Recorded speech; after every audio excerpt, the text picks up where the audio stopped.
Taste the Daily. நாகையில் நிலம் கையகப்படுத்தப்பட்டதற்கு இழப்பீடு வழங்காமல் சிபிசிஎல் விரிவாக்க பணியை மேற்கொள்ளக்கூடாது என வலியுறுத்தி விவசாயிகள் போராட்டத்தில் ஈடுபட்டு வருகின்றனர்.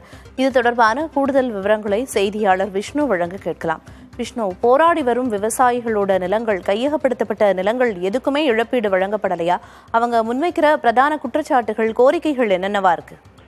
நாகை மாவட்டம் நாகூர் அருகே பனங்குடியில் மத்திய அரசின் பொதுத்துறை நிறுவனமான சிபிஎஸ்எல் ஆலை உள்ளது. இந்த ஆலை 31,500 கோடி மதிப்பில் ஆலை விரிவாக்க பணிகள் நடந்து வருகிறது. இதற்காக 620 ஏக்கர் விவசாய நிலம் பனங்குடி, கோபராஜபுரம், முட்டம், நரிமணம் ஆகிய பகுதியிலிருந்து கையகப்படுத்தப்பட்டது. கையகப்படுத்தப்பட்ட நிலத்திற்கு R&R என சொல்லக்கூடிய மறுவாழ்வு மற்றும் மீள்குடியமர்வு இழப்பீடு தொகை வழங்காமல் சிபிஎஸ்எல் காலம் தாழ்த்தி வருவதாக பாதிக்கப்பட்ட விவசாயிகள், விவசாய கூலி தொழிலாளர்கள் கடந்த 1ஆம் தேதி முதல் பிள்ளைப்பனங்குடி பகுதியில் தொடர்ச்சியாக காலவரையற்ற உண்ணாவிரத போராட்டத்தில் ஈடுபட்டு வராங்க. இன்று அவர்களோட உண்ணாவிரத போராட்டம் 11வது நாளை எட்டியுள்ளது. இந்த நிலையில நேற்று நாகப்பட்டினம் வருவாய்த்துறையினர் நில அளவீடும் பணியை தொடங்கினாங்க. சிபிஎஸ்எல் நில அளவீடும் பணியை தடுத்து நிறுத்த முயன்ற சிறுநங்கை கிராமத்தைச் சேர்ந்த 19 பேரை காவல்துறையினர் நேற்று கைது செய்து இரவு அவர்களை விட்டாங்க.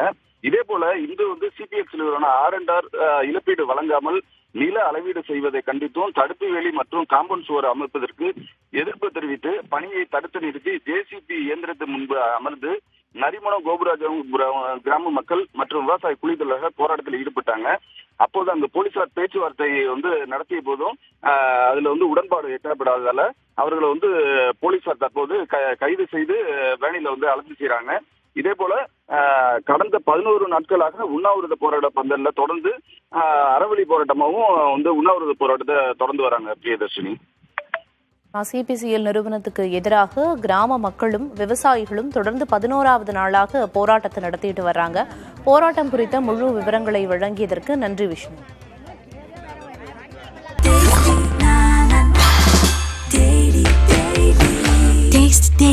Taste the Daily.